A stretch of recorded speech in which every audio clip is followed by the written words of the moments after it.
Mm, There we go. Oh hell, I guess we'll just jump into it then. Hello, welcome to the Occult Disney podcast. It's where we look for the magic inside the mysteries of the mouse, but not the mouse you're thinking of. These are different mice today. It's the rescuers. Hi, this is Matt here. Over there is Thomas. He's a paranoid American. What's up? Today I'm going to be going as Percival C. McLeach. Okay, Percival. That sounds good. Yeah, that'd be nice. You just use a different name for every single podcast, and you have a personality and a presence people recognize, but no one can ever find you. That's true. I like that. Today's flick is The Rescuers, which I have no clue if I've watched this before.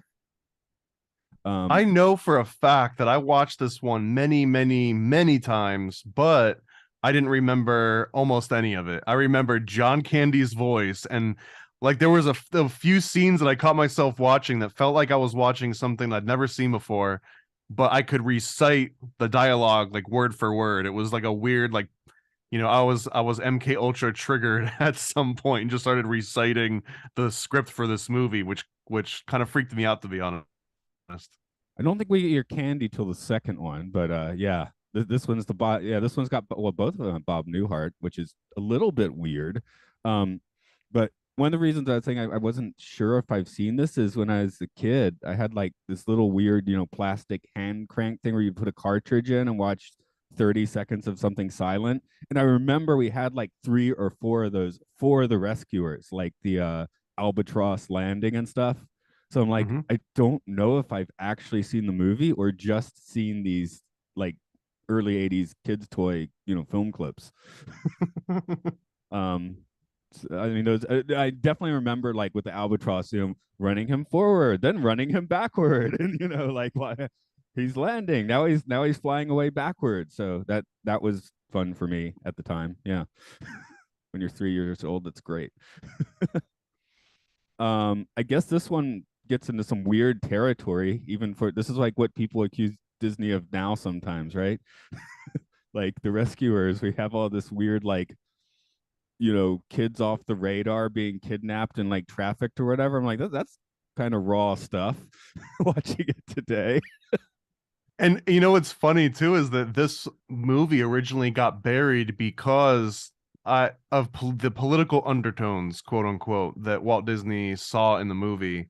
I think it was probably a combination of the like ecological point of view, where it's they're sending these animals and they're becoming extinct and they're tearing up the environment. It had like a Fern Gully almost feel to it at a certain level, and I think that he sort of pushed back against that. But now, in context of all of this that's come over the last half decade, yeah, maybe, or half century, maybe that was the other part of the political undertones. He didn't want to like reveal the Epsteins of the 1970s.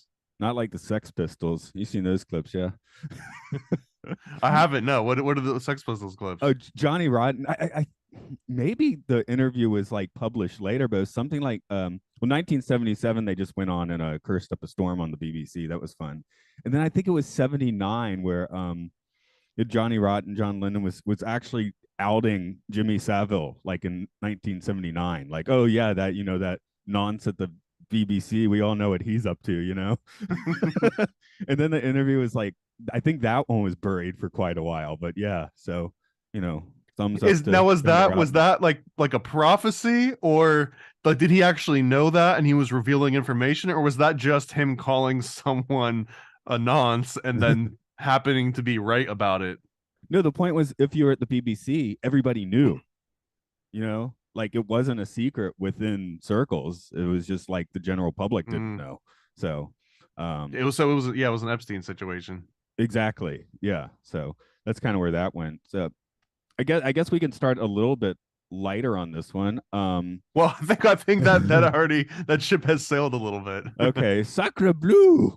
But also, speaking of, I guess, um uh I guess like inappropriate sexuality and the younger audience, this also stands out as like the defining movie where there's an actual, like a pornographic image inserted into the movie, or it's very specific releases of the movie that was shown in a theater to children before I think the G rating even existed. So it kind of precluded any sort of ratings in that kind of regard. But this is the one that actually happened. Almost every other Disney insertion can almost be explained away through a million different excuses, and like the word in The Lion King might not have been SEX, it might have been SFX, which stood for the special effects department, and so on, all the way down to the Little Mermaid things. But this one with the woman in the window is the one that is undisputed.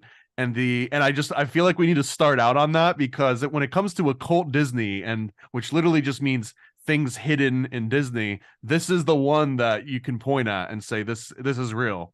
This Yeah, is objective reality. yeah, I was almost going to start the podcast by just being, okay, I call it, there's some boobies, let's move on. But Yeah. yeah, No, I mean, we have to jump into this, man, because this is the one that I think sets the tone.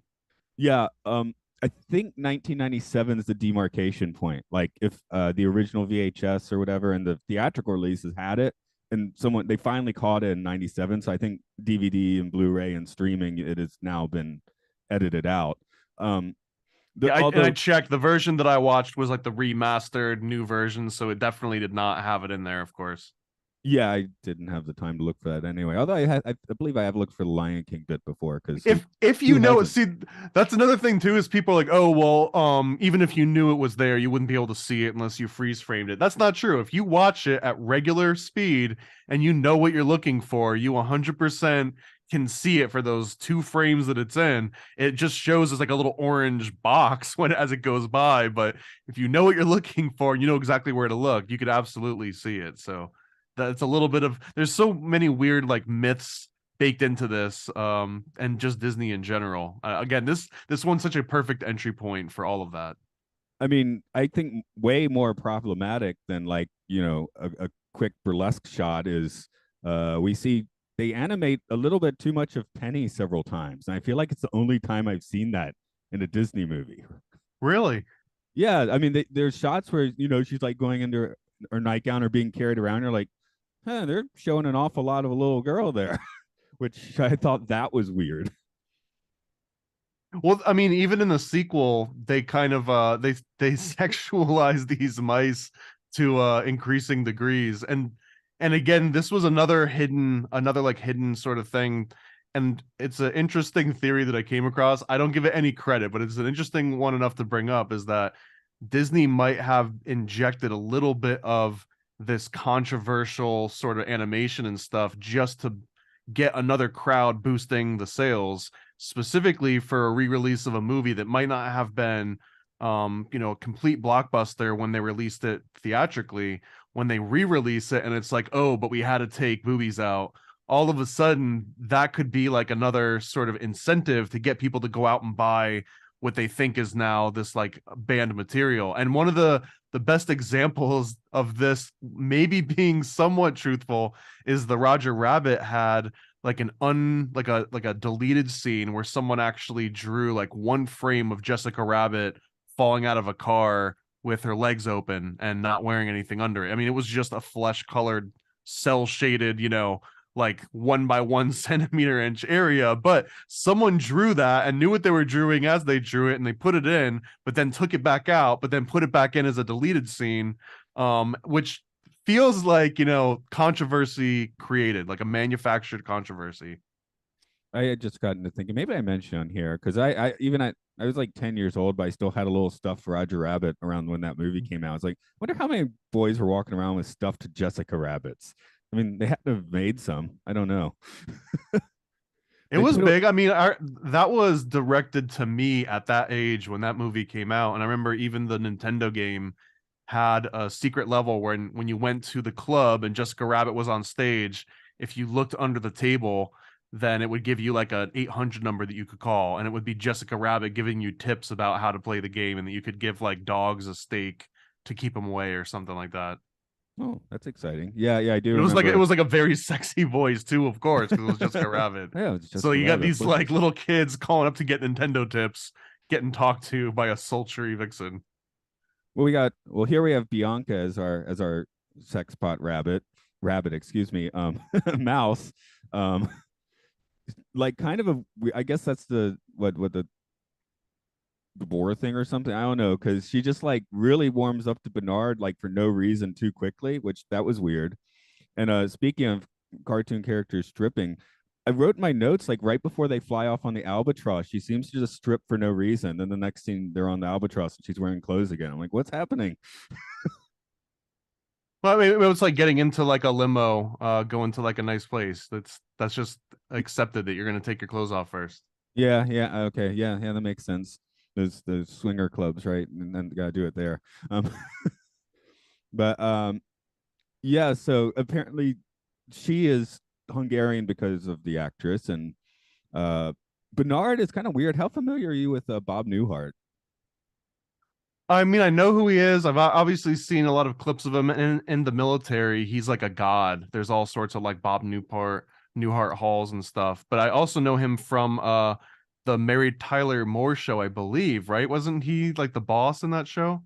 That might be right. I know the Bob Newhart show. He was a psychologist in the '70s, and in the '80s and '90s, he was. It was just Whenever I Newhart. know was in a daze there at Nick at Night when it came on at like Yeah, midnight yeah. when I was supposed to be doing homework. Yeah. Bob Newhart might have been a spinoff show. I can't remember. I saw a lot more because of my age of Newhart, where he was running a New England, bed and breakfast or whatever. And that has, I think that has the best series ending ever. Are you familiar with the ending of that series? No, I spoiler alert for Yeah, yeah, anyone that yeah. wants to For a binge the whole thing. 30-year-old sitcom. um, yeah. No, I was so he's things are just going insane in his bed and breakfast or whatever, and then he just like wakes up in bed, sleeping next to his wife from the previous sitcom, like the '70s one. Oh no, I mean I'm positive that I've seen that in a show recap where they show, all the most annoying endings to TV shows. Honestly, I love that trope. It's one of my favorite ones. I know people think it's like the biggest cop out. I'm just a sucker for that. That one and Groundhog's Day Yeah, tropes. I just always find it like, oh yeah, that 7 or 9 season show. It was all the entire show is just a dream. I love that. But you know what? It's if you got that much wrapped up in it and felt like that was a ripoff, but it actually was all fake. Like, no, of course none of that happened. It happened on a soundstage by writers and directors, and those cameras come off and people change their accents. And I know it's a funny thing to be upset over that the fake thing turned out to be more fake than when they were faking it. Yeah, like the Seinfeld ending. It's like one, it was a clip show when you think about it. So it was funny that they ended their series with a clip show. And two, it's like they were just horrible people in the finale. And it's like, well, yeah, they were the entire series. Did you not notice? That's the point of the show, that these people are terrible. It was just about New Yorkers, period. Not even terrible people, just New Yorkers in general, right? Right, right, really. Um, Getting back to this movie, we had our characters. I definitely looking into the background, like this actually was at one point Disney's, not Walt Disney's, but animators at Disney's concept of a 101 Dalmatian sequel. I mean, our villainess is so close. Medusa is so close to Cruella de Vil. He's kind of just like a dumpy version of Cruella de Vil that's been eating too much cake and drinking too much scotch. There's also a weird evolution where even the hairstyle here, I personally believe it turns into, oh man, what's the name of the big octopus lady in the Little Mermaid? It's sort of morphs into her, at least some of the mannerisms. And I really feel that Disney, all the way back to Fantasia, when they bring out sort of the Black God, right?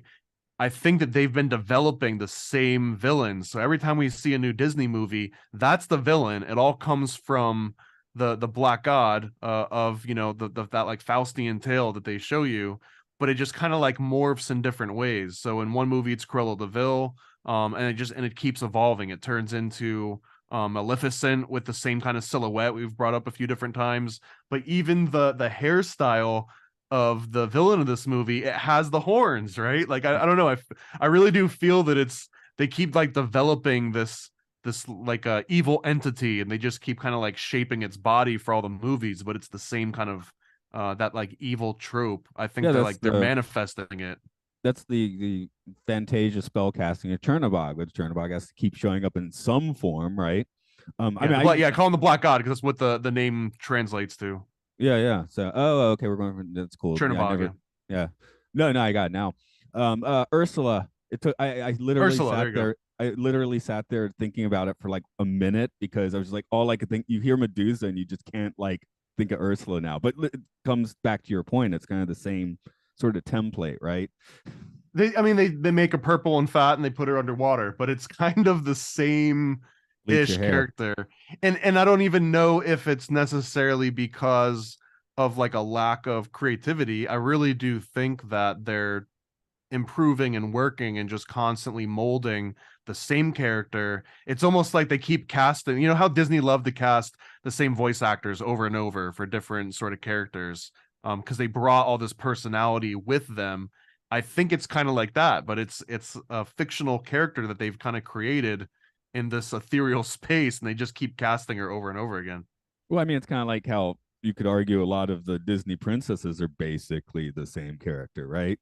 I mean, Right, that's yeah, the damsel in distress ones at least. yeah, exactly. I mean, in recent years, I guess that's the whole point of like Twisted and such is to maybe break her out of that role a little bit, but it is yeah, In yeah. effect, they create yet another one, which is the one that keeps breaking out of the role, right? It's always like that same archetype where they just keep recasting it into different roles. I don't know. I think it's so interesting to kind of because, for example, they were remaking The Little Mermaid without going on a complete tangent, but that Little Mermaid is probably going to be the new archetype of the character that breaks all the roles, whereas the old archetype was the recasted actress, ethereal actress that was always kind of in distress and always needed a man to get them out of whatever kind of conundrum they were in, or they were always chasing a relationship to make them whole. Whereas the new archetype, it's kind of a split from that. It's always like, well, I can be independent, which like neither of them are good or bad, but it's literally just them casting the same,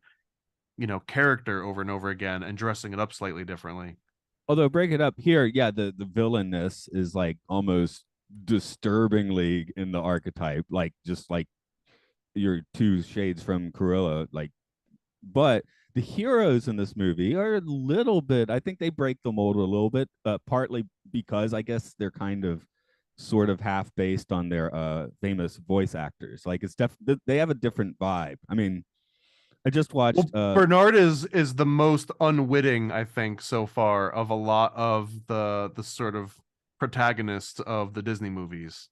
He's the one that's most doesn't even want to be there, kind of is like being led around on his adventure there. Bianca's a little bit more gung ho about it, right? And he's kind of along for the ride in some ways. But all of the other Disney movies so far, it's like either they were thrust into that world because their parents died, which is the other recurring theme aside from children being kidnapped. But I think that that's kind of part of what makes this movie unique in that way. one of the by one of those serendipitous synchronicity sort of things is the week before this one for my other film podcast, I just watched North by Northwest twice actually, because then I watched it with my family. It starts at the UN. It's got the unwitting hero Cary Grant. That's Ava Marie Saint in that one? Yeah, she's the actual spy, kind of dragging him haplessly along, and I'm like, That's a great analogy, actually, man. like when you The explained the way you explained, I was about to like try and work it out, and I was like, "You're just explaining North by Northwest." So You're absolutely right, man. The Rescuers is just an animated version of North by Northwest. That's perfect. with some more swamp juice, yeah. I definitely guess I prefer cornfields and Mount Rushmore for action compared to down in the bayou, but I don't know. Maybe that's so. I don't know. There's something about. I think I'd have a good time in New Orleans, but the general bayou vibe is not my favorite. So unless Well, Kermit the that's Frog's definitely there. not the same thing. Those two things are not the same. Oh, yeah, they're next to each other, but yeah, they're definitely not the same thing. So, uh, the music in this movie, we got to talk about that a little bit. As we're flying to the sounds of the '70s album-oriented radio soft rock. How do you think about that fit? I kind of like I mean, what I've read as unorthodox. So that's definitely a way to describe part of the soundtrack. I think it gave it like a unique character, but it's definitely not something that I would be putting on to just like listen in the background. No, I feel like there's kind of the 70s virus. This one having a little bit of it. But the worst offender being the science fiction movie Silent Running, where you have Bruce Dern murdering his crewmates and flying off alone. Kind of dark, although he has cute robots, right? And that's not a spoiler. That's the first like 30 minutes of the movie. But then it's got all these like Joan Baez songs. It's like, what's happening? You're looking at a space station around and hearing Joan Baez. It's like this doesn't fit. So there's something in the 70s where they just really wanted to shoehorn, you know, that stuff into movies.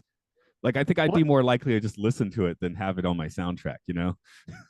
I also feel that the Rescue Aid Society song from this movie, they were trying to almost make like a UN theme song. It would have been creepier for the UN to come out with a sing along, but but I feel like there's probably someone in Disney that was like, "Hey man, if this Rescue Aid Society thing really catches on, like we can make the UN song." But I don't think it ever just caught on the same way that they maybe wanted it to.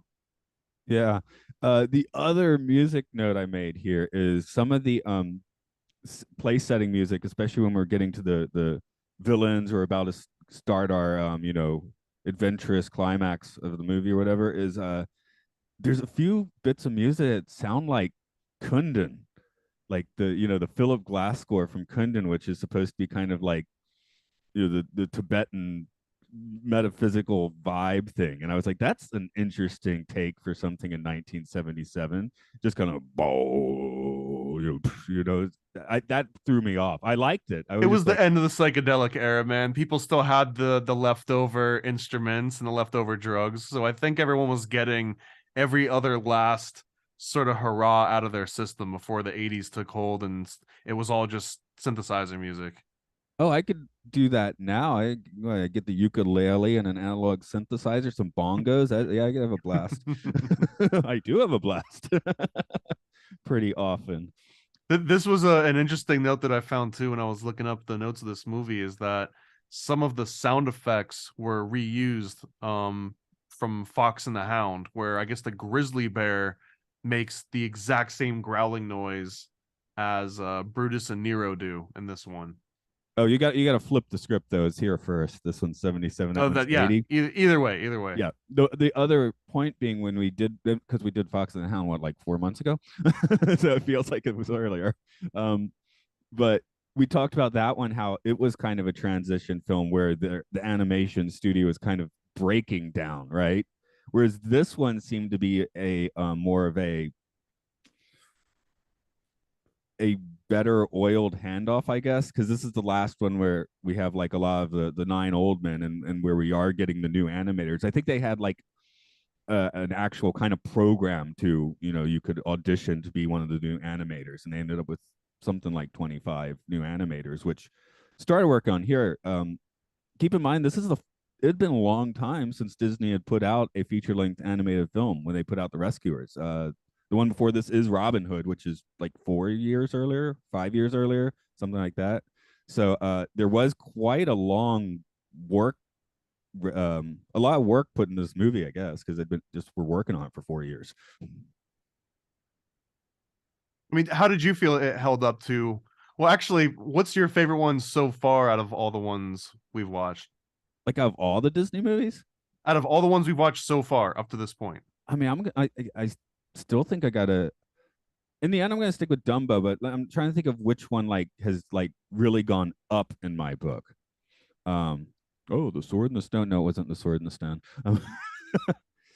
Yeah, that one fell down a couple points for me.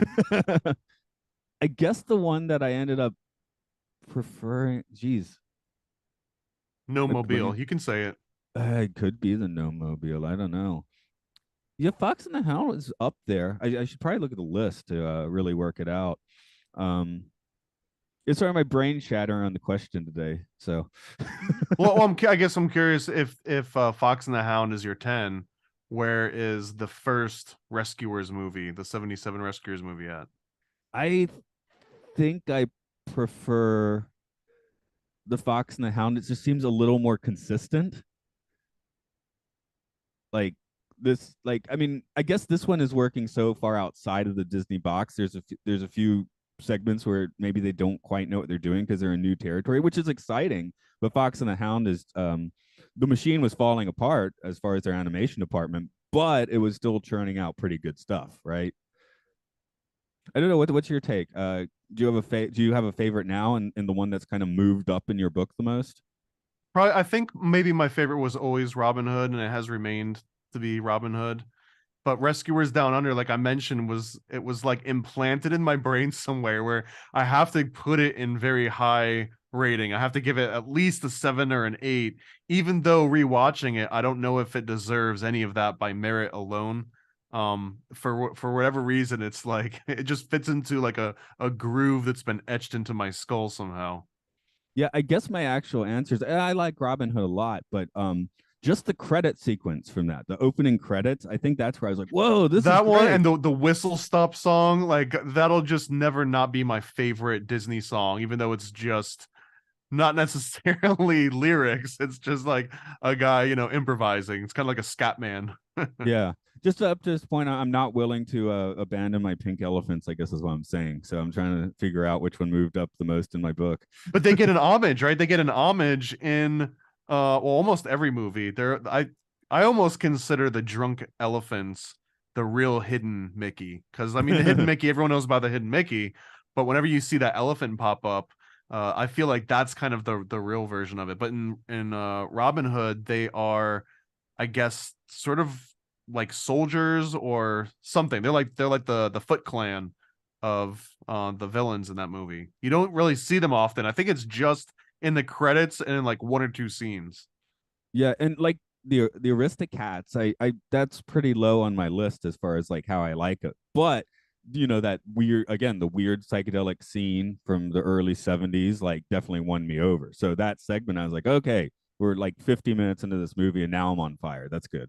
That at least the fire lit eventually. So And I do have a note here that this movie is one in a long line of that kidnapping theme, and I do think there's something to this. There's something to children being left without their parents, and the fact that Disney movies are typically used to leave a child without its parents, right? You put the movie in and you go outside or you go and like do things, and it becomes the sort of like stand-in parent, right? Like it becomes this artificial sort of mechanical parent that babysits for a little while. But this dates back at least to Pinocchio, if not earlier. But Pinocchio is pretty much about a fake kid being stolen. But then you've got Peter Pan, where multiple kids get stolen. You've got the Rescuers and the Rescuers sequel, which I did watch as extra credit in case you want to get into the sequel. But both of those are about a kid literally being kidnapped. Monsters Inc., you've got a kid being kidnapped. Technically, Tangled, Rapunzel gets kidnapped. So all of these ongoing themes where either your parents die or you were already an orphan at the beginning of the movie, or you're with your parents and then you get kidnapped from your parents. It's just such an interesting, very yeah. specific sort of theme to just keep harping back to over and over. Even 101 Dalmatians is people get dogs as proxy kids and the dogs get kidnapped. So Well, the point I mean, if you start extending that into the animal kingdom, now you can make an argument that every Disney movie ever is pretty much about either getting kidnapped or orphaned or something along those lines. Because now you can bring Bambi into the mix. But all those examples I just gave were all human children being kidnapped without having to like bend or weave or include other movies. Like once you extend that to the animal kingdom, bam, like every Disney movie. yeah, that pretty much works. So I guess that's just a way to, you know, instill what is fear into children, which you could see as, oh, we're entertaining them and shocking them, or we're traumatizing them a bit. It's sometimes hard to tell.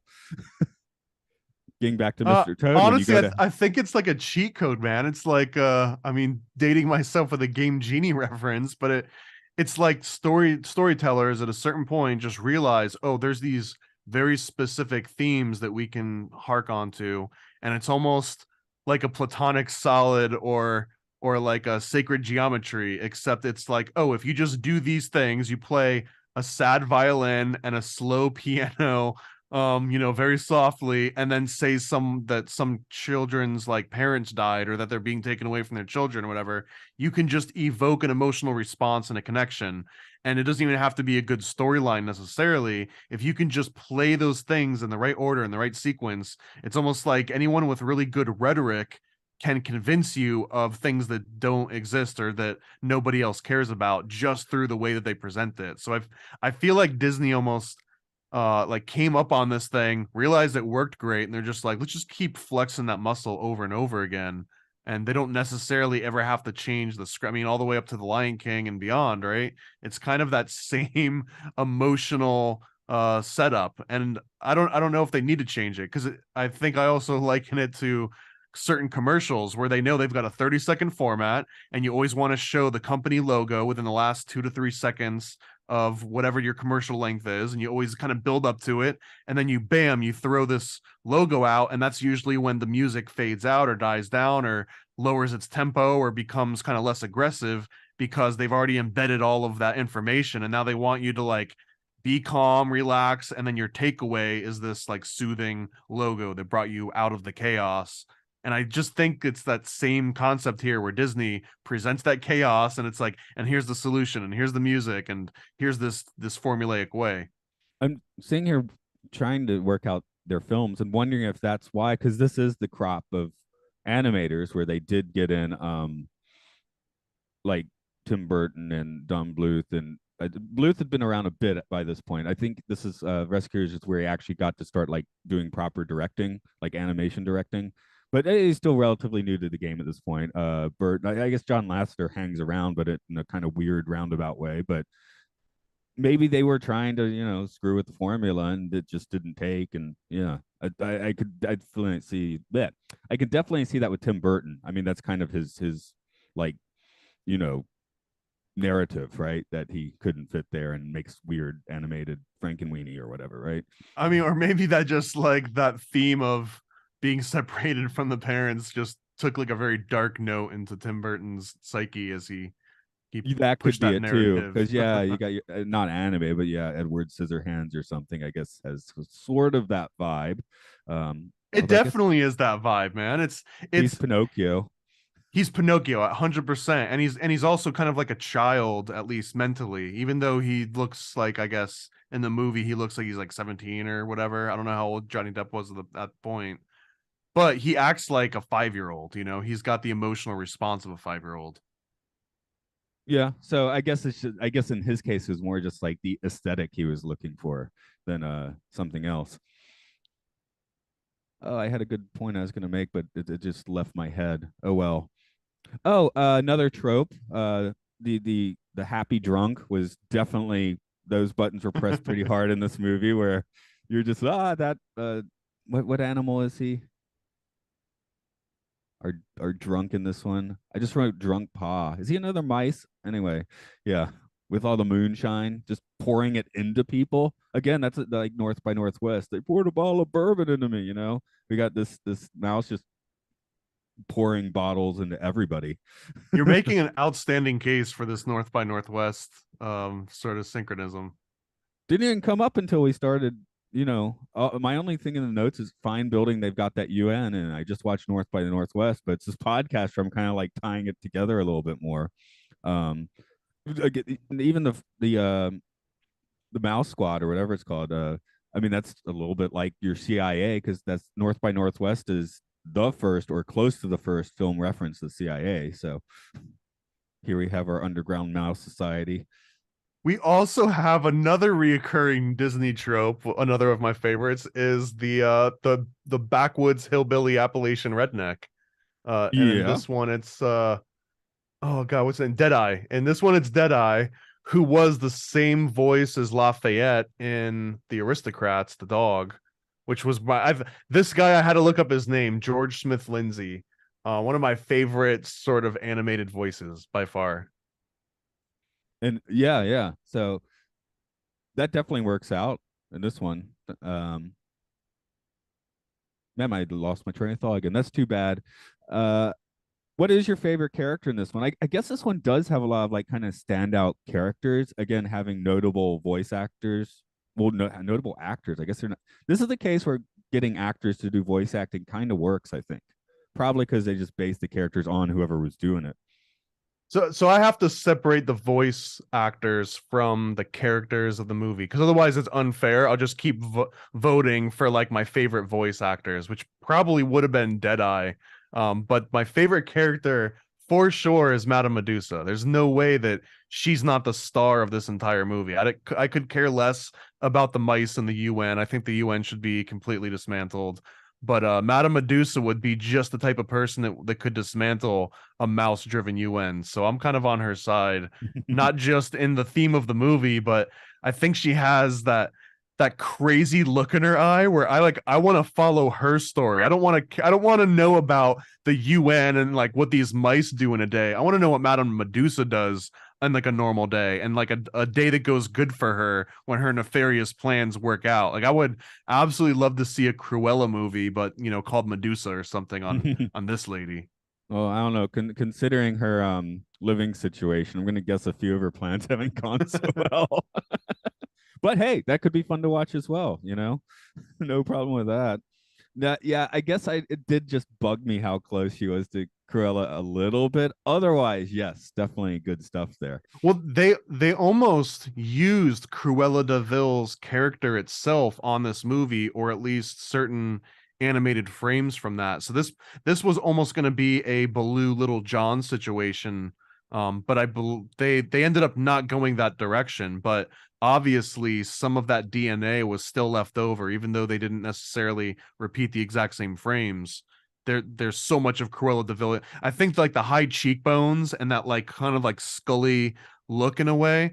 But I also feel that this one's way like if you had to choose who you were being pursued by, it would probably, at least for me, I would rather be pursued by Cruella de Vil because then you just got to outsmart her stupid goons. She doesn't get her hands dirty. This lady gets her hands dirty, and her goons are freaking crocodiles. Yeah, yeah. So she's more terrifying, right? I think Um, so. Yeah, this was definitely a terrifying sort of villain to be pursued by. I can't think of a lot of other Disney villains that felt as real as this lady did to me. All the other ones have almost like a fantasy quality to them, but this one felt like someone you might actually find in the bayou that might chase you. right, right. Uh, let's think about water just a little bit as well. We have kind of our maelstrom at the end, and I'm seeing it, working out that as a bit of another Disney trope because we got that sort of thing in Pinocchio as well, like the water disaster ending the film basically. Um, I just like the Yeah, and idea this of a is maelstrom. Devil's Bayou. So there's direct connotations again to like the actual Dark Lord, right? It's not subtle backhanded references. They just mention devil in this. Which again, like Cruella de Vil, which you didn't catch up on until we watched it recently, but that theme of saying like this character is an embodiment of the actual devil. Like this is the Christian devil to be worried about that's infused with this character. Devil comes in many forms. I guess that's what they're going at. Now, this is based on a series of novels that I was relatively unfamiliar with. I didn't really know where this came from. I'm going to guess you probably have two or three notes on that. I didn't actually look as much into the original story of the rescuers here. I have a couple um actually I have a note that says to do Oh, about more of the backstory on this one. I was trying to find specifically any kind of like occult influence and like mythology that might have gotten baked into it. I didn't find any from the original source material. I definitely found way more for the resulting animation. okay. Well, you can take that route. What do you have? Well, I mean, I can't see this lady riding the two crocodiles and representing like the ultimate evil and not just think of the Book of the Dead and also all of the different, I believe it was Sobe or Sobek, who was the god of the underworld who had the crocodile head. And I felt like that maybe this lady was sort of a recreation of Sobek. Okay. Yeah, my note was just alligator water skiing is hardcore. So Okay. no, I definitely stuck out in my mind, but and the going underground stuff. I guess we should talk about that a little bit. Penny being the only person small enough to fit in this hole to search for the MacGuffin of the movie, uh, being our diamond, and I was like, maybe you got something. I was like, okay, they're dropping the little girl and down into a deep dark hole every day, which she doesn't want to go in, and then yeah, Well, I mean, think about Snow White and the Seven Dwarfs, where it's that similar story where there's a human, the human intellect is sending the animal world, or it's like lower passions, I guess, down into the darkness to uncover gems and bring them back up into the human consciousness. So, I mean, on that very loose sort of structure, which again we went over in the Snow White and the Seven Dwarfs, where the seven dwarves represent these kind of like earth elementals, and that the earth has this sacred knowledge that needs to be uncovered by humanity, but humanity just kind of uses the animal kingdom and like the lower, beasts to like take their knowledge and elevate it. So like I feel like this is a deeper maybe symbol than they were going for, but it's absolutely a recurring theme that you keep seeing whenever I see someone uncovering a gem from underground and bringing it up to the superior human. It just feels like a retelling of that same sort of thread. does that mean the dwarves are dead? She's got to pull it out of a skull. Well, the dwarves are only dead until they Eat it meet again. human intellect. Yeah. That's what's, I mean, that one's really fascinating to me because it's the human intellect which gives them life. Like they get just through osmosis almost, like the spirit is infectious. So the spirit of humanity infects this like dead, decayed, inanimate objects around it, and it kind of like inspires them through the spirit of humanity, and therefore it's not as much humans like sending these gnomes or these creatures or these mice down into the earth to grab knowledge. It's like they want to have more of this consciousness, and in order to do that they want to like help humans. I'm going a little bit on a tangent there, but I feel that's a theme. Like if you look at that as the theme of all these Disney movies, specifically the ones where humans are interacting with the animal kingdom, I feel like that's very close to all this. I mean, that's the question I was asking you because I was like, okay, well, this happens and it really feels like something there. So there we go. And if you notice too, all of the, well, not all, but most of the villains in a lot of these movies don't necessarily communicate with the animals the same way that the good protagonists communicate with animals. In this case, she kind of has command over them, and in some movies they like will talk to the animals that they control over, but it never necessarily feels that there's this clear two-way communication. Whereas in a lot of the other movies, it's usually this golden child, which kind of represents like the green man, that has this direct connection with nature and that hasn't severed their connection with nature yet. So they've got this two-way feedback loop, and that alone is their connection with nature is what makes them this like moral high entity that needs to beat out all of the evil. Because usually the evil are the ones that are like driving the cars and they're wearing jewelry and they've kind of like become humanized, right? They've embraced modern society. That's also, especially as Walt starts going to the wayside, right? All of a sudden the evil of the Disney movies starts to become humans and humanity and human technology and evolution, which I feel was not necessarily where Walt would have driven that if he was in the driver's seat the entire time, especially how he wanted to direct, Epcot and kind of embrace technology. Whereas all the people working under him and the writers and the artists, they kind of were steering it in the opposite direction. Yeah. Um, I was started thinking like, it wasn't Disney in 1977, but now it is. And Star Wars, right? Uh, kind of like the way you generally tell the heroes and the villains, like on a more subtle level, is are they nice to droids or not? Uh-oh. That's not good for me because I'm an asshole to Chat GPT. Is well, I'm talking like little droids that roll around and make beeping noises because the heroes can generally understand the droids without too much trouble. Yeah, but it, Uh, it feels so much easier to be nice to a small, cute little aesthetic thing when it's really no different than just an algorithm that's running in a cloud somewhere, right? It's almost harder to be nice to the abstract version of it. Yeah, but for the most part, the Imperials like barely acknowledge the existence of the droids around them, whereas our heroes, they have to interact with C-3PO, which That's is just propaganda, man. that's Don't get me started on that, but that's propaganda.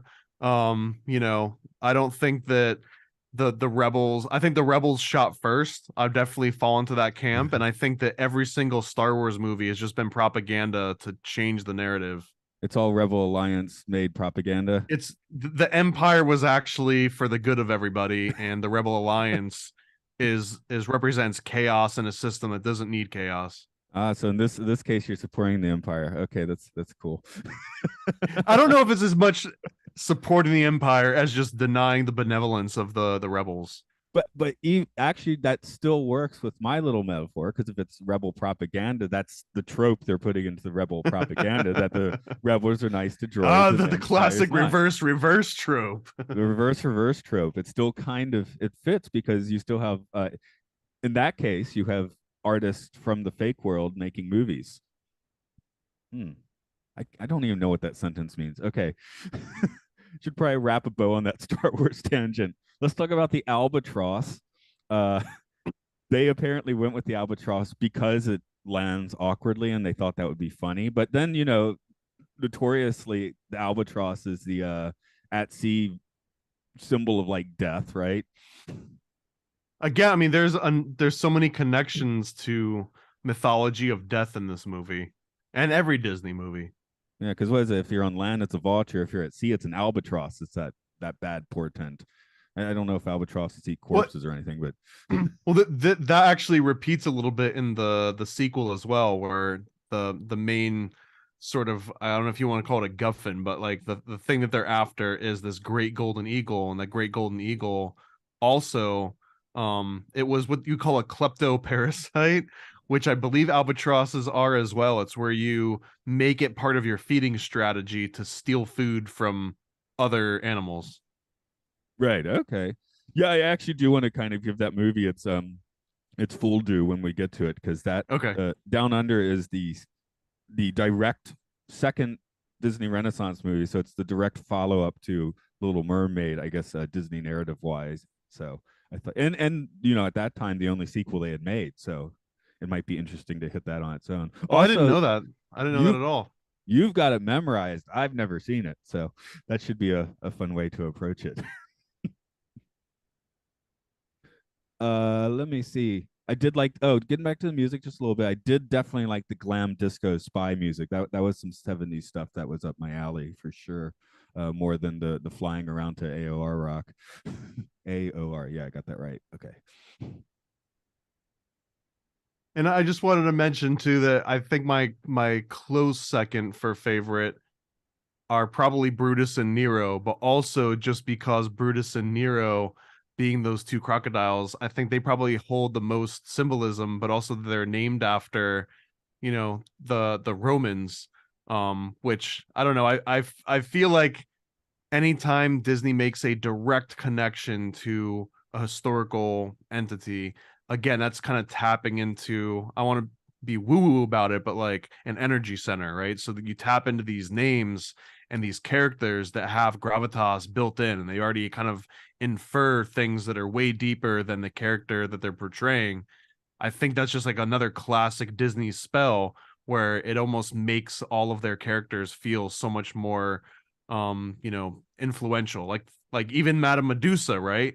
Harkening, just naming her after actual Medusa, not being sly or subtle about it or making it rhyme with Medusa, but actually naming her Medusa. This woman with reptiles on her head that now rides reptiles.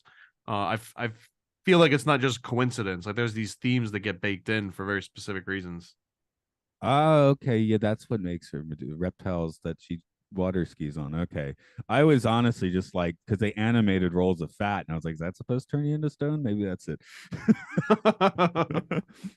Which She was seems like, portly, yeah. yeah. Well, I guess she just seemed like skanky. Like Cruella's kind of skanky, but Medusa is super. Like, this is like the Well, skankiest. Cruella's too old to be really skanky, I think. Mm. and she's too much of a skeleton. Like she's bypassed gender entirely. She's kind of like elevated beyond it and just embraced pure evil, which is probably more of like a hermaphroditic Baphomet sort of style, right? Like she's got all the parts and none of the parts. But this Medusa sounds lady, like the lady that gives you attention at too much attention at City Walk, you know? yeah, that's a great way of putting it. Or I mean, like on Mardi Gras or something. This like she's definitely getting beads, right? Madame Medusa's getting beads in Mardi Gras. Oh, okay, that's why she lives in the bayou so she can ride on over from Mardi Gras. Got it. Okay. It all connects, man. I think there's so many connections there. So what do you think about the 70s Disney vibe? I'm kind of talking the parks too a little bit. I feel like 70s Disney is like the funkiest Disney. Like I mean, like you said, as far as story and stuff, there's definitely the tropes are continuing and the formulas are continuing. But as far as like the movies feel a little weird, the park stuff, is a little weird. Fun. I do love this stuff. I This think is 70s were almost like Disney's nightmare, Walt Disney's nightmare. And this is subjective, obviously, but my whole understanding of Disney as a living entity is that it wants to live in a timeless Pleasantville. It would prefer to live in like a perpetual world of Lassie and Leave It to Beaver and sort of in that kind of an atmosphere. And you can more or less draw a lot of correlations in the 40s, the 50s, even the 60s to where that golden era America existed. The 70s, though, it was like you couldn't hide it. Like no matter what business you were being a patron of a bank or a restaurant, like the 70s and everyone wearing bell bottoms and the huge mutton chops and like the dark, aviator sunglasses, it persisted throughout. And then I think in 80s and even 90s, it's like the 80s sort of Wall Street and the stuffy suits came back into the era again. So it's a lot easier to portray that timeless sort of sense of just pure American progression in almost every decade outside of the 70s. So with that feeling of like Disney wants to always be timeless, 70s is such a hard period of time to not let the 70s just like ooze through every aesthetic that presents it, from the music to the artwork to like the story, everything. I know I've mentioned it on this podcast before, but the Mickey Mouse review, which was in Disney World at the Magic Kingdom in the 70s and ported over to Tokyo Disney, where it lasted until something like 2010. So the last time I went to it was maybe 2008. But the thing is, they have the How close pre-show did they film. keep the form? It was exactly the same thing, just in Japanese. But they had the pre-show film, and I was kind of asking because it has my perfect 70s Disney moment. It has a little pre-show where I think they show animation clips of some of the characters you're about to see animatronics of, but it just ends with like this disco funk thing with a bunch of kids in character suits like just dancing out of the castle. So for me that kind of describes Disney 70s. It feels so wrong, but it weirdly works at the same time. So that's it for me.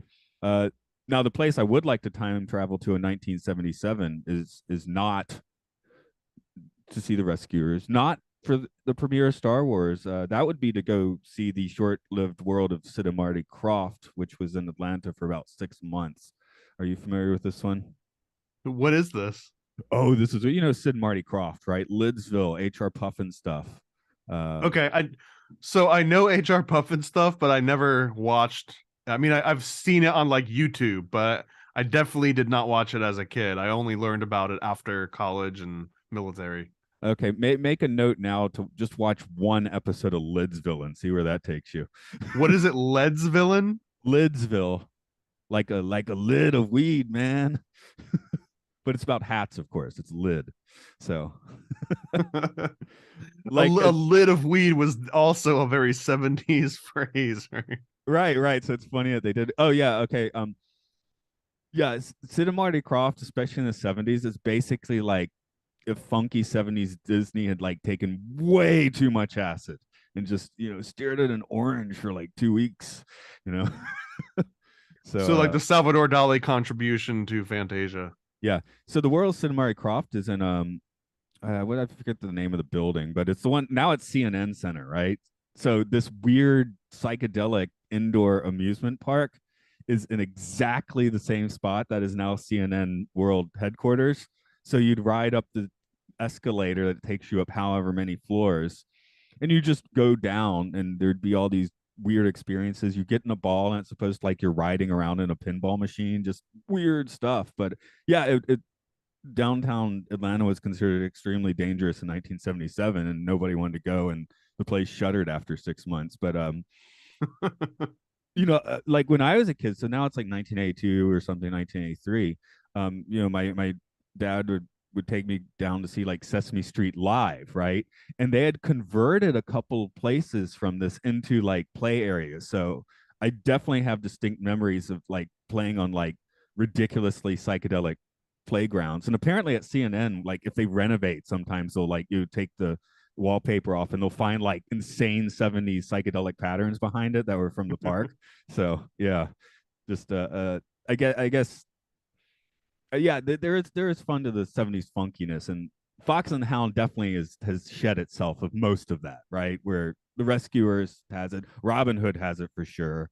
Well, here's the thing is that if you lean into that backwoods hillbilly, you can be 70s and also be timeless, right? Because the 70s country music, unless you like really lean into like Gordon Lightfoot's kind of disco-ish songs, but outside of that, I mean, I think that might also be part of the reason why Disney was able to lean in. Like it's either classical music or country music for a lot of those earlier movies. I believe this is the year Mickey Mouse Disco comes out. Might have been a few years later, but there's some really bizarre 80s, especially 80s Disney's album. Oh, remember there was a Disney like aerobics Mouser Size. yeah, Mouser Size. Oh man, I hated it and loved it. I loved it because it marked the beginning of some of the Disney programming that was about to follow it. But man, it was just such a weird, even as a kid, it was a weird thing to see happen. Splash Dance. That's a very bizarre album. That's worth hearing. Um, I think that's the one where it came out in 83, 84. So yeah, Funky Disney was the 80s for music, I think. But basically they had hired synthesizer enthusiasts to make it, and they were able to get their hands on like the very first like production models of the Yamaha DX7, the famous 80s digital synthesizer. I'm an analog guy, but it's really fun to hear people like just working out this iconic synthesizer for the first time, even if it's on kind of a derpy Disney album, which is it's kind of a fun combination of derpy Disney album and synth innovations. So I mean, Tomorrowland and the electric parade and all that. I mean, that's cool electronic stuff. It's funny when you bring up the DX7 and you mention you're an analog guy, because the DX7 is such an old piece of digital equipment that it's almost closer to the analog world than it is to the digital world, at least in just chronology. Well, I have a emulation of that on my iPad. I was like, well, there's not really a reason to get a hand on DX7 because I mean, I'm sure there's some reason, but it's digital anyway, so who cares? I do it on my iPad, right? If you don't have any space and you just need to fill it up with heavy, bulky objects, then yeah. Well, since I do like analogs, I also have a Mini Moog and a Juno 60, and those do take up a lot of space. So I don't need it. I mean, the next step is just get a full-on Mellotron, right? And then you have to like play maintenance on all the tapes constantly and all the motors. Yeah, I don't know why I still have a functioning Juno 60. It worked. There's a little bit of a hissy sound. But that's kind of cool because it's analog. So, but it's still fully functioning. So pretty amazing. uh, anyway, well, and speaking of analog and digital, I just want to mention there was another note on this movie was the end of the Disney Xerox phase, apparently. Even though this one looked a little bit sharper, that same criticism that I brought up when we were watching 101 Dalmatians, where you could almost see like the Xerox like specks of dust that got copied when they were doing different panels.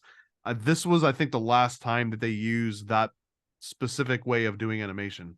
And we'll talk about again when we do Rescuers Down Under, but that was the first movie they used the caps system on. The and first that the animation in the sequel was amazing. Like it was truly spectacular in my opinion. The movie maybe not as good as the animation in the movie. Yeah. So I mean, there's a case of making digital work for you, right? The you still got the artist doing the art thing, but we're just going to lay on the ink and paint with a computer. I guess that's basically how it works, if I'm correct. They did some of. I mean, when you say lay it on with like the computer, it's like they're still doing all of it. It just happens to be, instead of scanning it digitally and that pixel being a representation of like an actual, paint that was on the cell. Now they just put the pixel in digitally. So, but it's still like very much hand drawn in that same kind of way. Like they're still using a stylus. They might just not be dipping it into the paint and putting onto the cell, but every other step of that process is very similar. But the one that makes the sequel stand out, which we'll do a whole episode on, I'm happy about, because that one is amazing. But that was also about like this digital parallax, sort of like camera movement. There was a lot of three-dimensional camera movement, and there was lots of really cool sort of like repeating textures that gave it all sorts of like 3D effects that you hadn't really seen before, that wouldn't have been possible with the Xerox, because even Xerox was just a much more convenient way of still more or less doing kind of like hand-drawn cell-by-cell animation. Right, right. So I mean, there's no reason to just like take a poop on digital, right? It's just, I guess it's, in 2023 I when you're love just digital. Like I have no complaints about digital, although it has a break in this continuity where we mentioned that when you've got a team of artists, hundreds of artists that are just drawing the exact same sigils over and over, Mickey Mouse over and over and over for months and months on end, they're actually manifesting, some sort of like energy, I guess. Like they're literally taking what sunlight that goes into the plants and the animals that we then consume, and then use all that energy to just like draw a mouse thousands of times. That sort of changes once you get into the digital realm, because now you don't have hundreds of artists like specifically drawing it in the same way that they did. Now it's almost like rearranging in a abstract sense. I But guess I what wonder I if that takes away from it at all. yeah, I guess what I don't like quite as much, and I'm not, I'm going to leave Disney out of this because they generally don't do it. But in a lot of live action movies, the big bad is just the big brown amorphous blob at the end of most movies now. DC Universe for sure has that. Um, I feel like Star Wars and MCU doesn't do it too much. I can give my review, my spoiler-free review of Guardians 3 if you'd like. Like, let's go for it. Okay. Guardians, Apparently, Rescuers, it's kind of the same genre. yeah, that's right. So apparently, I took a 40-minute nap. I I had walked like 30 kilometers that day, and it just had a drink. So that's part of the reason.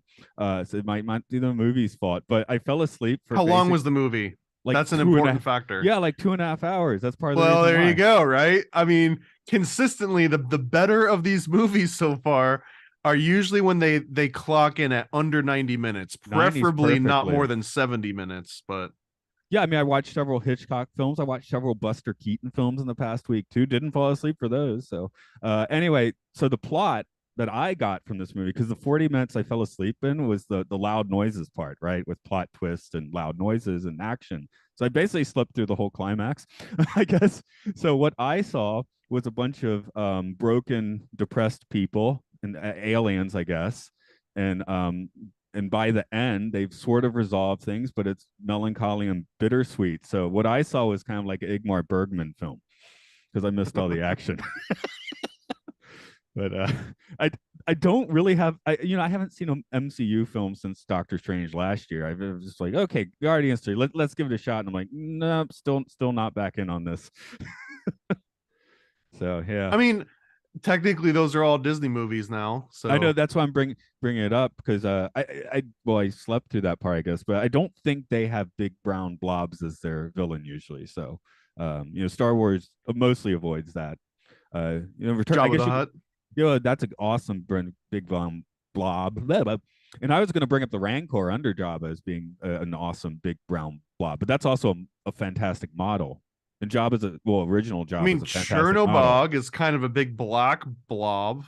Yeah, yeah. That's true. But you can picture Chernobog in your head right now. Try and picture the big bad from, like Shazam or something, you know?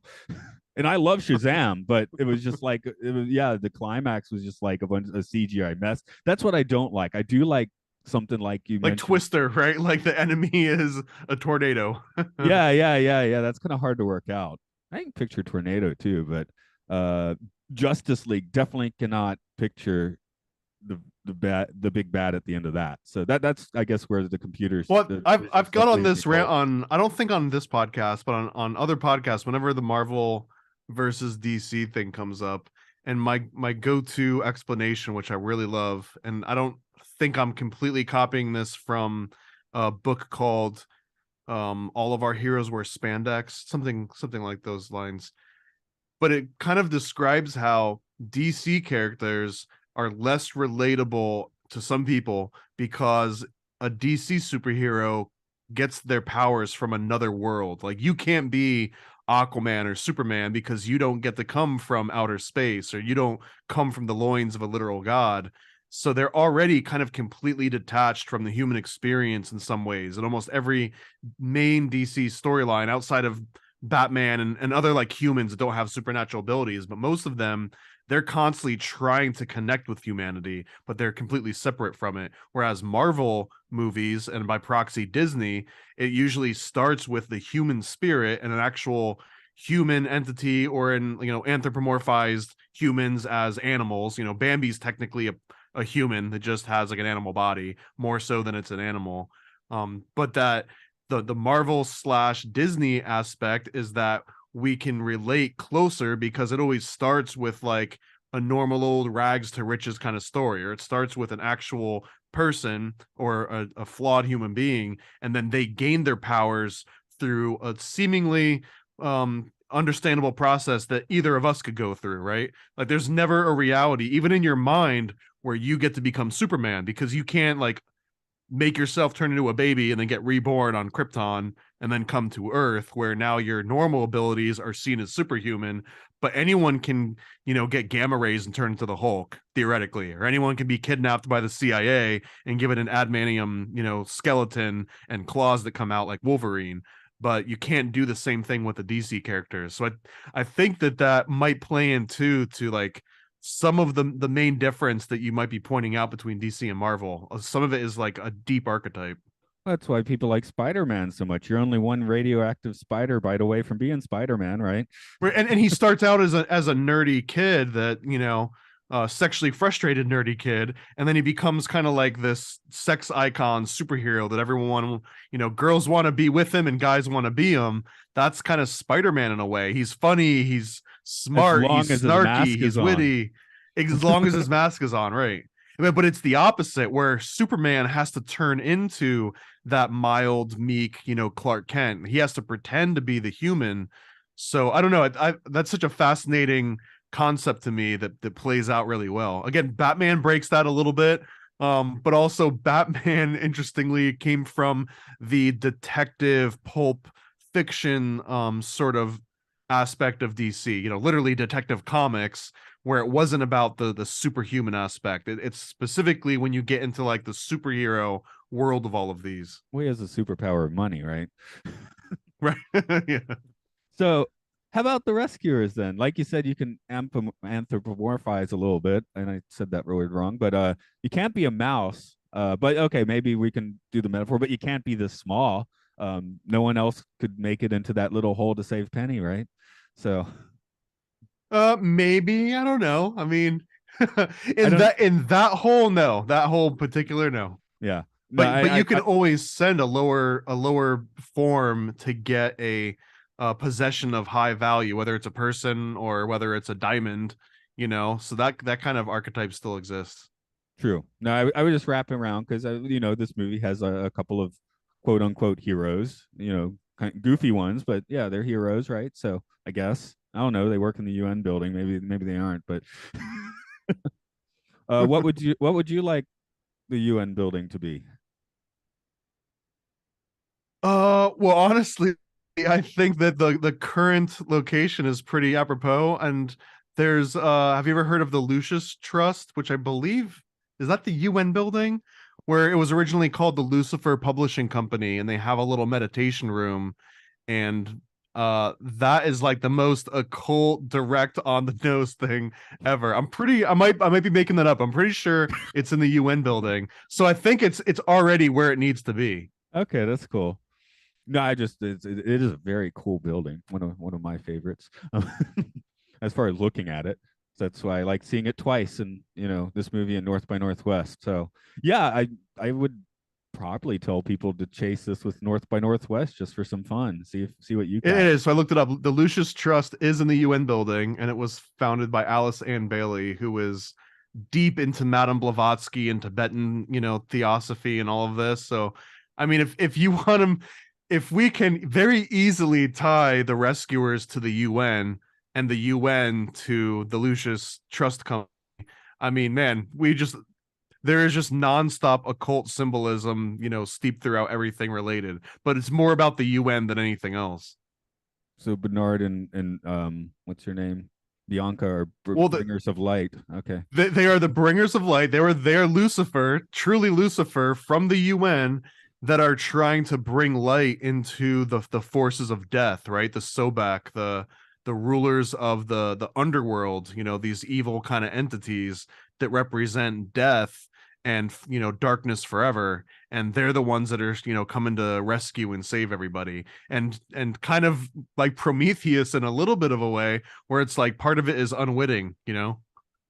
Yeah, I guess that may. I mean, well, one, okay, they probably weren't like consciously thinking. I love the metaphor because I was about to say that's why they made Bernard such a like not quite fit, but sort of guy, fish out of water in this situation. But I think that was more for the comedy and drama.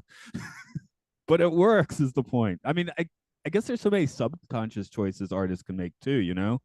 Well, he's way more sympathetic as being unwitting, because if he were if he actually wanted to be on this mission, I think he would be far less relatable, and he would almost be annoying, that like he's so full of himself, and the fact that he's kind of getting dragged along and doesn't know what he's doing almost makes him endearing in a way. Right. Like there's so many things just in creations of movies because we're talking occult Disney, the hidden things, and some of it's intentional, like the booby poster. But then there's other things that would not be intentional but are still there. And my personal experience case would be making music. I remember writing some lyrics, making some songs around 2012 or 2013, right?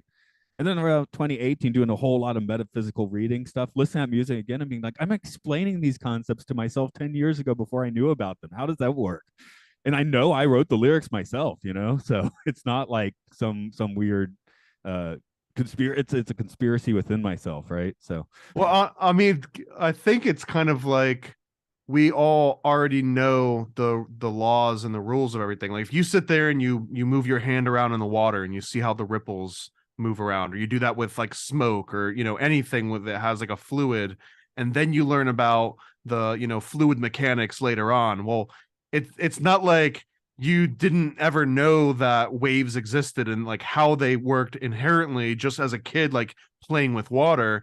But like once you understand the math behind it, which I definitely don't, but if you were to understand the math behind it, it just gives you a little bit extra context. But I don't think for a lot of people, you might not necessarily learn anything new. You might just be able to be way more specific about the various moving parts of everything. And I think it's almost the same thing with like symbolism and trying to decode these occult movies, where even as you watch it, you get it. Like you're decoding it actively, because these symbols are being, almost like digested and broken down by your psyche, and kind of like, turn into their little ancillary parts, almost like a body breaking down a drug would.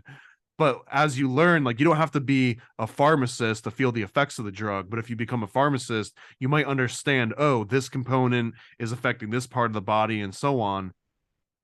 So I think that there's a lot of that in like just watching these movies, right? Like knowing the backstory and who worked on it, and the where they reused the animation, or even where they might have gotten an idea or changed an idea. It doesn't change the ultimate end effect that the movie has on you. yeah, on my other film podcast, where we look at more live action stuff, something I found as we've done a few movies already is since I am looking at the movies a lot closer and looking to the production stuff, I can pretty much always see rear projection now. Like I've lost that bit of illusion. So another scene in North by Northwest. Let's take the train scene. You can tell when they're not talking and they're walking, it's on location in Chicago. Anytime they're talking, it's clearly rear projection because they needed to do that in the studio, and I just can't unsee it now. So that's, but I guess that's the price of being a film dork. There's a lot of those that you can pick up on too. Like, I mean, this one's even way more obvious, but whenever they're like driving and you see the obvious change where they're clearly not driving because it doesn't match up or it's just looping. And even as a, like, again, inherently as a kid, right? I think almost everyone notices that, like, oh, the things that are painted a different way than the backdrop, than the matte painting, those things are going to move, or that thing's going to be like animated at some point. So it's like these little visual cues that you kind of pick up on and you detect that pattern.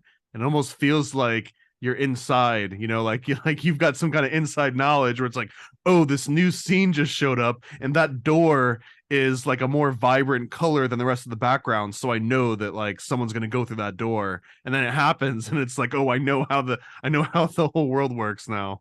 Although there's we recently did Citizen Kane, and that does have some, Rosebud. right, that does have some projection stuff where you can't really tell. So What about Stanley Kubrick 2001, which was touted as like one of the best uses of at least the 3M projection technology. they did this insane thing where they had like these crystal beads or something, and Yeah, the 3M beads, yeah. that's what yeah, and yeah, so that does look really good, doesn't it? That's coming up on that film podcast soon, so I'll be revisiting it in the next 2 or 3 I hope you're going to months. get into the moon landing after when you talk about that one too. With we'll probably joke about it, but with the guest coming on, probably not. I'll Oh, explain that off boo. air. It's a good guess, but it's probably off the table. How can We you talk about 2001 and not talk about how Stanley Kubrick faked the moon landings using the same technology? It'll be the second one I've done on it. The first one it did come up. So Okay. um anyway, I guess I was just going to turn that into plug. So yeah, the film one is Films and Filth. You can find that on any of your podcatchers. The Twilight Zone is Time Enough Podcast, where we talk about every episode of the Twilight Zone and beyond. And that can be supported along with this, the Occult Disney podcast, on Patreon at Podcastio Podcastius. And we're on Twitter. Occult Disney's on Twitter. I think it's just Occult Disney Pod, and I do check it because the tweets I want to see actually come through that account. So, what's up in your world? You got something behind you to show. Well, I just want to replug the amazing Rescuers Are the UN connection here and the North by Northwest. I think that one is worth pursuing. So when we do another watch of the sequel, we'll have to like lean even harder on that whole sort of aspect, and I'll have to pull up the Lucius Trust and work that in as well. Oh yeah, and for sure. Also that this movie again is the one to point out when people want to talk about like subjective or subversive, hidden messages and inappropriate things snuck into Disney movies. This is the one that you can't deny. There's all sorts of explanations that it happened in post-production and it happened after all the animation was already put together and they handed off to like another company that then basically mass produces their reels or whatever the extra ancillary processes are. They're like, those are the guys that did it. But the woman in the actual frame has never been identified. No one knows who or where they came from. And I have a feeling that Disney knows, but they probably went under NDA or something. Like someone got paid or maybe just assassinated. Maybe they just got taken out. Watts Frozen Head put it there. But again, this Rescuers movie is the one to start with. All the other ones you have to rely on a little bit of flaky, subjective, very hard to dispute aspects, this one is the go-to. So that forever, this is one of my favorite very occult Disney movies, because it literally has inappropriate things hidden in it that were then taken out, and then a whole mythology built around it. And without this happening in this movie, all of the other rumors about the sexual innuendos in Disney movies and posters and marketing, I don't think any of them would have had the inertia and momentum needed without this movie setting it off. So this is the Fantasia of bringing to light a new like Disney mythology into the world, although this was not of their own doing, perhaps. So I don't know, that's my favorite part of it. Yeah, the book that I've got here is The Chosen One. I think I've plugged this a few different times before, but right now on Kickstarter, we're trying to get 100 people to just sign up to be notified of The Chosen One issue 2. So if you go to paranoidamerican.com, at the very top, there's a big link that's like, Chosen One issue 2. Or if you're listening or watching this in the future, check out The Chosen One issue 2. It's out now. It's not at this moment, but it is in the future. It's a completely original comic, fully illustrated, and it's about conspiracy podcasters, kind of like what we're doing here, but they get supernatural abilities in a very Marvel way, where this big radioactive cube comes from outer space. Technically, it comes from the planet Saturn, delivered by Abraxas Prime, which is Saturn's version of Amazon. And the underlying, without giving too much away, but the underlying premise is that all of podcasts are actually run by secret societies, and they only get into the upper echelon once you hit like 100,000 followers on certain platforms. You get invited to go into Inner Earth and meet essentially Joe Rogan and all the top podcasters, and they kind of give you like the golden, but they bestow upon you this new life of being like a podcaster god. So it's about a bunch of podcasters that uncover this secret society, and they try to infiltrate it and get it for themselves. So yeah, check that one out. paranoidamerican.com. It's got all kinds of cool conspiracy theory references all throughout it. Rock on. Yeah, hopefully we'll get invited someday. I'm gonna go pop onto my albatross and fly off to work then. So, all right, until the next one. What's your cutoff for this one? What's the parting line? That maybe that was it. Except oh now boy, I said something else. I can just say it again. Now I'm gonna get on my albatross and fly off to work. It was better the second time for sure. Good. Okay, we'll cut there. Actually, I'm going to do another podcast first, but yeah, our guest for 2001 is Star Trek science advisor. Very good catch, but I don't really want to ask her about that. Really? She's got to have anyone that actually worked in sci-fi as an advisor has to know about multiple Stanley Kubrick. It'll probably come up a little bit, but probably more like ha ha ha, that's so funny, right? So because what are you trying to hide from me? Yeah, exactly. But yeah, because we did with her Interstellar and then Contact, and then we changed the podcast to the Films and Filth one. And I was like, oh, we're has the space communism topic come up in any length with her yet? Space communism? Yeah, Star Trek is space communism. Oh, there's no money. Yeah. Oh, right, for sure. Yeah. Okay, got that. Has it come up? Well, we haven't talked about actual Star Trek films with her. That's the problem. Okay. I think we did talk about it with Rod Roddenberry though, because we had him on for First Contact, and I think it came up because there's a scene about the no money thing where it doesn't make any sense. So we've done that a little bit for sure. Next one I think is Black Cauldron, which is kind of exciting. So okay, hell yeah.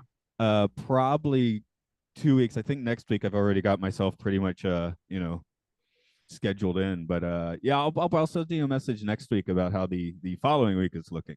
So okay, not for any specific reasons, but it seems like Thursdays have been working out the best for me to do this. That's kind of where I've been thinking of having you for the most part anyway, so it seems to be working into a nice pattern there. Like I said, at this point, if these come out every 3 weeks, that's fine. Podcasts do that. Okay, cool, right on. I'm gonna get ready for that next one then, so I will catch you in the soon. All right, man. See ya. Enjoy it.